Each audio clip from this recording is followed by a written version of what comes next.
But let's start with what is happening in the United States of America, where the American President Donald Trump has now signed 4 additional executive orders.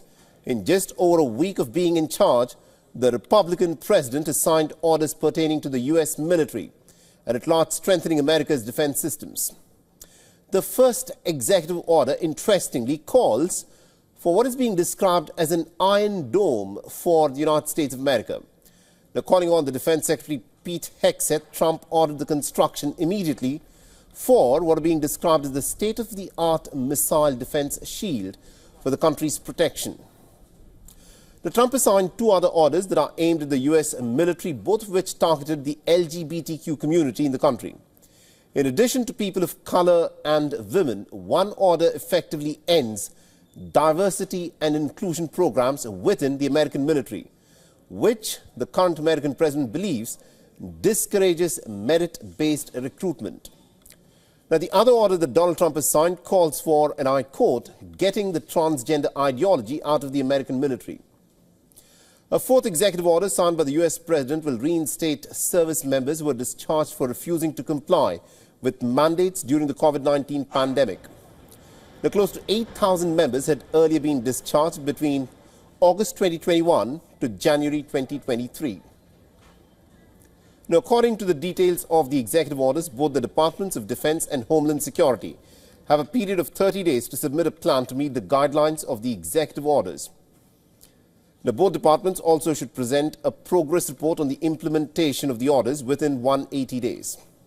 Now, Trump had announced his decision to sign the additional orders while addressing a GOP event that saw the Republican House of Representatives in attendance. The fresh spurt of orders has added to the avalanche of the 42 executive actions that Donald Trump signed during his presidential inauguration day on the 20th of January.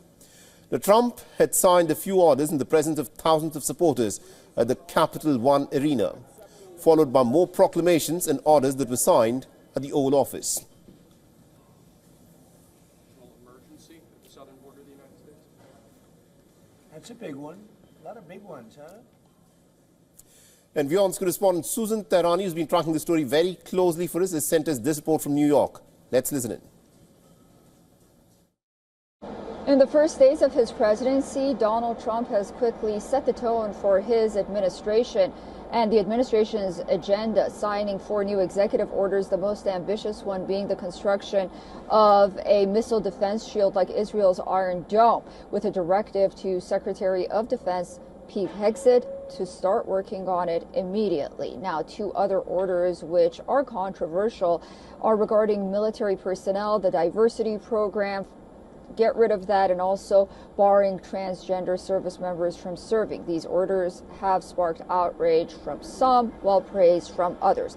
Now, the final order was to reinstate those 8,000 service members who were discharged during the pandemic for vaccine mandate violations. With these orders, Donald Trump continues his rapid pace of executive actions on the one hand and fulfilling his campaign promises on the other. Susan Tehrani reporting from New York for WION World this Way.